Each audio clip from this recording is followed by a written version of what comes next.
যারা বলে আমাদের নেতা নেই তারা মিথ্যুক। আমাদের নেতা হলেন বিশ্ব নেতা মুহাম্মদুর রাসূলুল্লাহ সাল্লাল্লাহু আলাইহি ওয়াসাল্লাম। যারা বলে আমাদের মাযহাব নাই তারাও মিথ্যুক। আমাদের মাযহাব হল ইসলাম।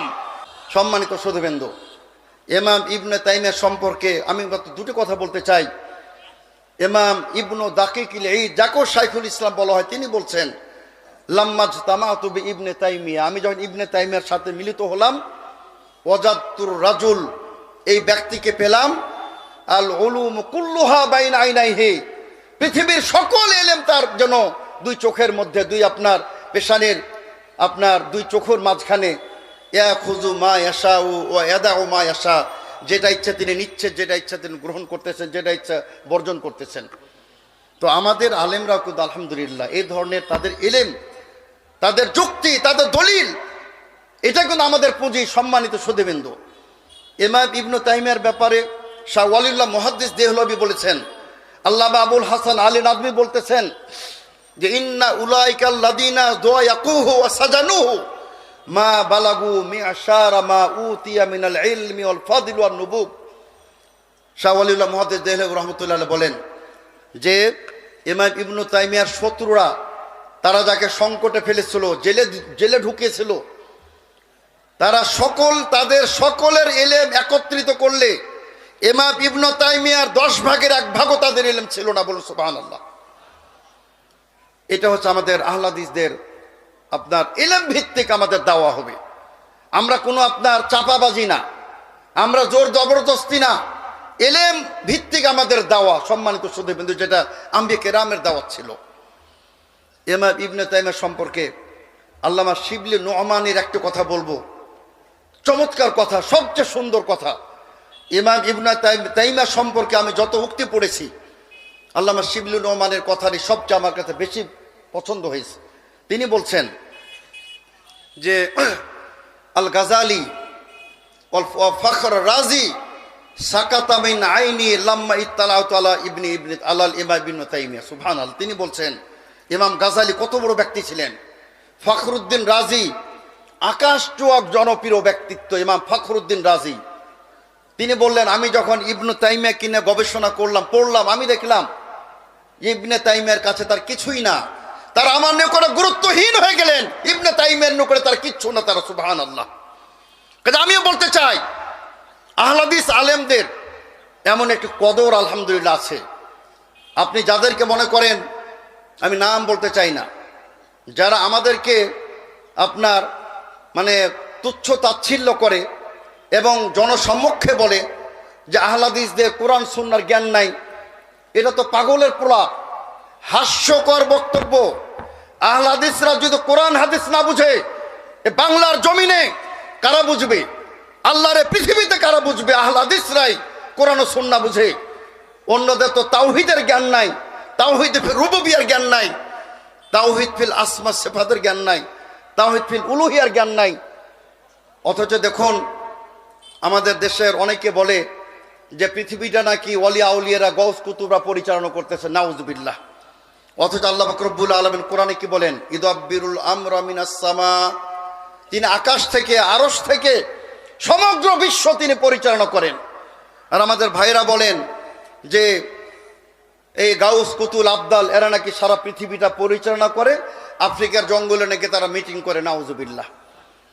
তো সম্মানিত সুধীবৃন্দু, আমরা বলতে চাই আমাদের মানহাজ এটা হলো আম্বিয়া কেরামদের মানহাজ। আমাদের মানহাজ হলো সর্বশ্রেষ্ঠ। আমাদের মানহাজ হলো বিশুদ্ধ, তার কারণ এটার ভিত্তি হলো ওয়াহি ভিত্তিক মানহাজ আমাদের, কিতাব ও সুন্নাহর আলোকে আমাদের মানহাজ। সম্মানিত সুধীবৃন্দু, কিন্তু বড় আফসোস লাগে আমাদের আহলে হাদিসের কিছু লোক, কিছু ভাই, তারা খালি এদিক এদিক দৌড় দেয়, এদিক এদিক তারা দৌড় দেয়, বুঝে না যে কে অরিজিনাল আহলে হাদিস না আহলে হাদিসের নামে কে খারিজি, কে মুতাজিলি, কে শিয়া, কে রাফেজি, তো তারা বুঝার পার্থক্য করে না। নাউজুবিল্লাহ। এক তরুণ বক্তা, আমি নাম বলতে চাই না, মানে আলোড়ন সৃষ্টি করেছেন আপনাদের ময়মনসিংহে, আবার তাকে নিয়ে আসা হচ্ছে, আমি কারো নাম বলতে চাই না এবং নিয়ে আসারও আমি প্রতিবাদ করতে চাই না, কিন্তু একটু কথা বলতে চাই যে আপনি জেনারেল শিক্ষিত লোক হয়ে এমন ফতোয়া দেন যেটা সৌদি আরবের আলেমরা ফতোয়া দেন না, বাংলাদেশের কোন আলেম ফতোয়া দেন না, পৃথিবীর কোন আলেম ফতোয়া দেন না। আপনি কোন যুক্তিতে আপনি বলেন যে কাগজের মুদ্রা হারাম? আমরা চ্যালেঞ্জ দিলাম, পৃথিবীর কোন আলেম এমন ফতোয়া প্রদান করেন নাই। আপনি রাতারাতি হিরো হতে চান, আপনি বাংলাদেশের মানুষকে বিভ্রান্ত করতে চান যে কাগজের মুদ্রা হারাম।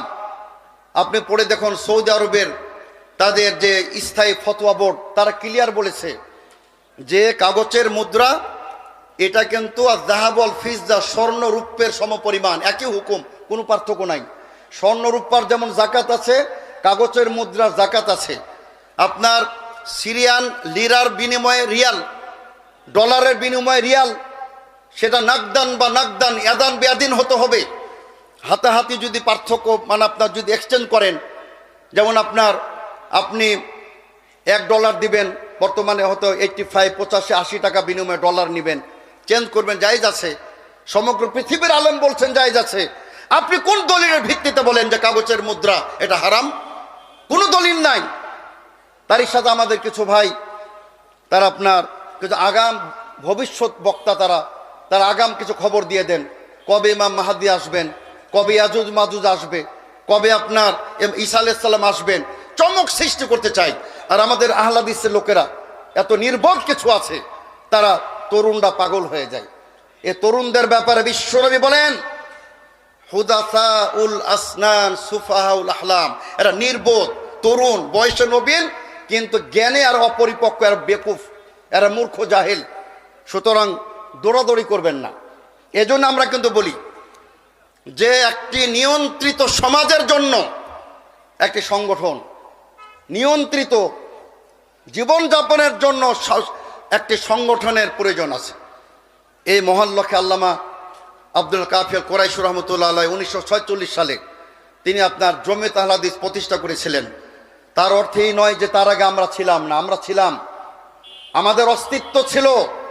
যেদিন বিশ্বনবীর উপর গারে হিরাই আয়াত অবতীর্ণ হয়েছিল, ইকরা বিসমি রাব্বিকাল্লাযী খালাক, এবং যেদিন তিনি সাফা পাহাড়ে দাঁড়িয়ে বলেছিলেন আইয়ুহান নাস কুলু লা ইলাহা ইল্লাল্লাহ তুফলিহু, সেই দিন থেকে আমাদের অস্তিত্ব ছিল পৃথিবীর বুকে।